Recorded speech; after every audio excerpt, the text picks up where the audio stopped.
बुराड़ी विधानसभा के बाबा कॉलोनी में स्थित ग्राम सभा की जमीन, जिसको रेवेन्यू डिपार्टमेंट के द्वारा स्वर्गीय सहदेव त्यागी एवं वसुदेव त्यागी को 18 बिस्वे जमीन के एक टुकड़े के तौर पर आवंटित किया गया है।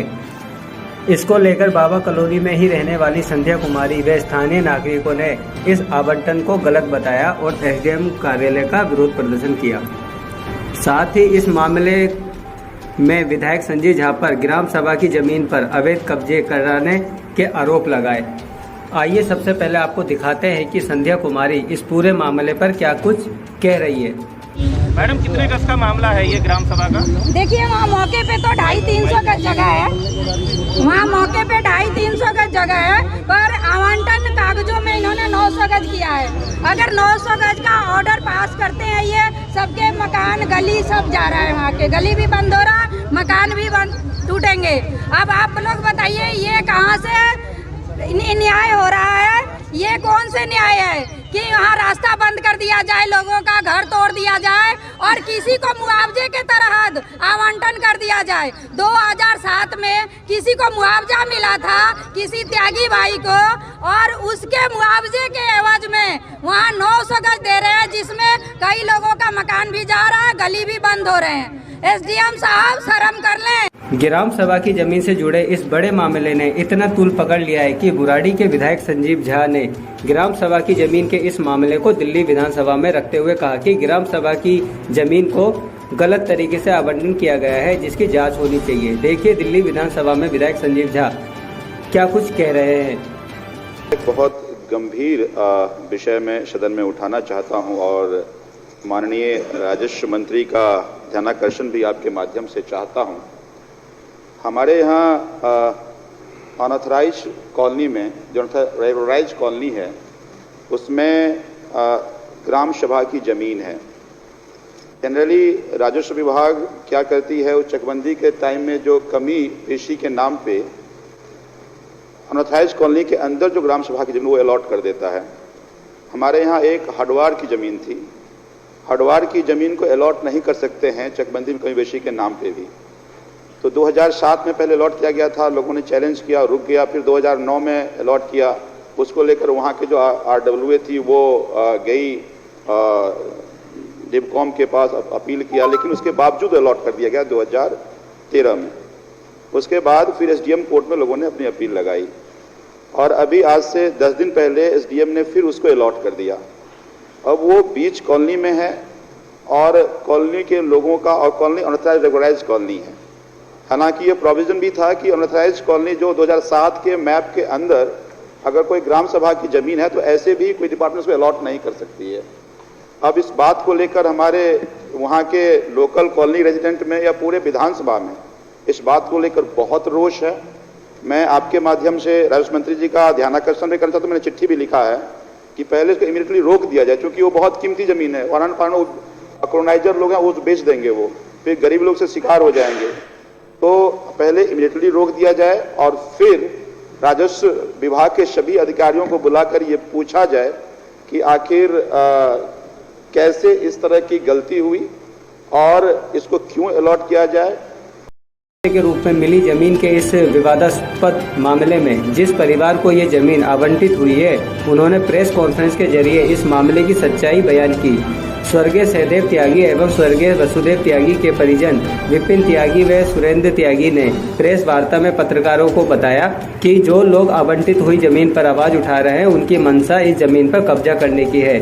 साथ ही उन्होंने ये भी स्पष्ट कहा कि लोगों को ये कहकर भ्रमित किया जा रहा है कि उनकी गली बंद हो जाएगी या उनके घर तोड़ दिए जाएंगे, ऐसा बिल्कुल भी नहीं होगा। देखिए प्रेस वार्ता।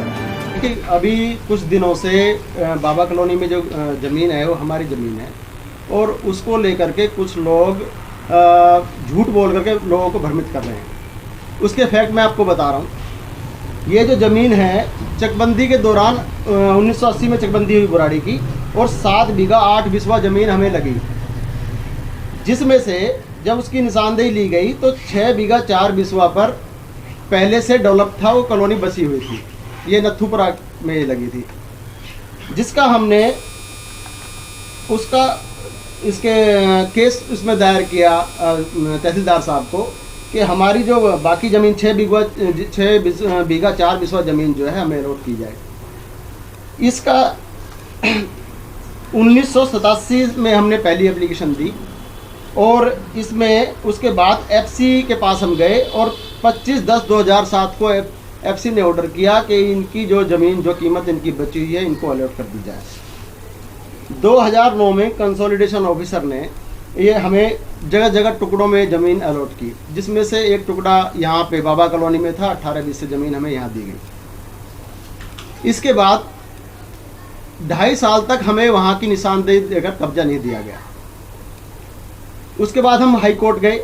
हाई कोर्ट ने तहसीलदार साहब को 6 हफ्ते का समय दिया गया कि भाई 6 हफ्ते में इनकी डिमार्केशन करके इनको पोजीशन दिया जाए। जब वो 6 हफ्ता का समय पूरा हो गया, उसके बाद हमने कंटेम्प्ट में गए उसके खिलाफ। तो कंटेम्प्ट में जब उसकी डेट लगी, उससे 2 दिन पहले तहसीलदार साहब ने एज ए वीडियो बन करके एक एप्लीकेशन एसडीएम साहब के यहाँ मूव की इसमें ऑब्जेक्शन के लिए, और हाई कोर्ट में ये बताया कि भाई इस पर एक एप्लीकेशन पेंडिंग है, बाकी ज़मीन की हम इनको डिमार्केशन दे रहे हैं। वो जो एप्लीकेशन 2012 में इन्होंने दायर की थी, वो एसडीएम साहब ने अब रिजेक्ट की है। वो ये केस इसमें था। एसडीएम साहब ने जो एप्लीकेशन वीडियो ने लगाई थी इसको ऑब्जेक्शन के रूप में, वो 2022 में अब जो ये ऑर्डर हुआ है उसको रिजेक्ट किया गया है तथ्यों के आधार पे। अब ये लोग जो इन्होंने बताया कि भाई आवंटन का एसडीएम साहब ने आवंटन कर दिया, आवंटन एसडीएम साहब नहीं करते हैं, कंसोलिडेशन ऑफिसर अलॉट करता है ज़मीन को। अभी जो मैटर है 2009 से रिकॉर्ड में हमारे नाम है, ऑनलाइन आप चेक करेंगे खाते में, उसमें भी हमारे नाम है।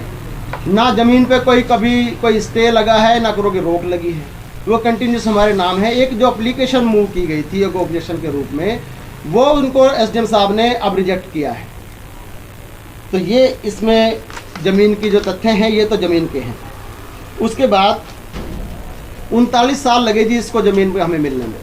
83 से हम लोग इसके लिए अपने अधिकार के लिए केस लड़ रहे हैं, और 83 से लेकर के अब 2022 आ गया, अब जा कर के ये ज़मीन हमें मिली है। और कुछ लोग अभी भी जिनकी असल में ये जो अभी मीडिया पे मैं देख रहा था, कुछ लोग प्रधान एंक्लेव की तरफ से 1-2 लोग जो बाइट वगैरह दे रहे थे मीडिया में, वो लोग हैं जिनकी हमेशा नज़र रही इस ज़मीन पे। इन्होंने पहले भी कब्जा करने की कोशिश की ये ज़मीन, जिसकी 2014 में मैंने कंप्लेंट भी की थी, धमकी भी दी इन्होंने, इस पे कोशिश करी कई बार, उसकी मैं थाने में कंप्लेंट कर चुका हूँ 2014 में। इसकी सच्चाई ये है कि जो ग्राम सभा कर रहे हैं, गांव की पूरी ज़मीन ग्राम सभा होती है जब चकबंदी होती है। चकबंदी के टाइम पे सबके चक लगाए जाते हैं, और उस बीच में अगर कोई किसी की ज़मीन पूरी चक नहीं लगता, बच जाता है या किसी तरह से आबादी में चला गया, तो उसे दोबारा से ग्राम सभा से ही उसकी पूर्ति की जाती है। आपके ऊपर भी आरोप लग रहे हैं गलत आवंटन किया गया है प्रशासन की तरफ। ये गलत आवंटन किसने कर दिया? कौन कर देगा गलत आवंटन? एसडीएम तो कर नहीं सकता, एसडीएम साहब आवंटन नहीं कर सकते, ये चकबंदी के अधिकारी ही आवंटन करते हैं। और गलत कैसे कर दिया उन्होंने? ठेकेदार जी, आप इस पूरे मामले के गवाह रहे हैं, पीछे भी संध्या कुमारी जो इस मामले में बोल रही है मीडिया में, उनका क्या लेना देना है? संध्या कुमारी जी का इससे कोई लेना देना नहीं है, ये बगैर मतलब बीच में आ रही हैं। संध्या कुमारी जी ने एक छठ घाट के लिए प्रस्ताव रखा था, क्या गांव ने उसे बनाया नहीं? छठ घाट बनाया गया जिसे वो कहती है कि मेरा छठ घाट है, वो भी बांध के अंदर बुराड़ी गांव की ज़मीन में ग्राम सभा में छठ घाट बनाया गया। जब ये हमारे चकबंदी अधिकारी को पता है कि मेरी ज़मीन पूरी नहीं है, तो वे पूरी ज़मीन कहाँ से करेंगे? चकबंदी से, इससे ग्राम सभा से ही पूरी करेंगे ना। क्या आप संध्या कुमारी के खिलाफ भी कोई लीगल एक्शन लेंगे? संध्या कुमारी अगर इस तरह से, संध्या कुमारी जिस मकान में रह रही है, क्या त्यागियों ने उसके मकान को घेर लिया? जो वो कहती है कि त्यागी बेच देते हैं फिर उस पर कब्जा करते हैं, उसके कितने मकानों पर त्यागी ने कब्जा किया? इस रिपोर्ट में अब तक आप जान चुके हैं कि ये मामला आखिर क्यों सुर्खियों में बना हुआ है। जहां एक तरफ इस जमीन को ग्राम सभा की जमीन बताया जा रहा है, वहीं दूसरी ओर ये जमीन मुआवजे के तौर पर आवंटित की गई है। और इस मामले में विधायक संजय झा ने भी अधूरी जानकारी के तहत विधानसभा में कहा कि इस जमीन को बार बार आवंटित किया गया, फिर रद्द कर दिया गया, जिस पर त्यागी परिवार का कहना है कि 2009 में आवंटित हुई जमीन का आवंटन अभी तक रद्द नहीं किया है। फिलहाल इस मामले में एसडीएम राजीव रंजन का बयान भी सामने आ चुका है, जिनका कहना है कि आवंटन पूरी तरह से सही है और इस पर उठ रहे सवाल झूठे और निराधार हैं।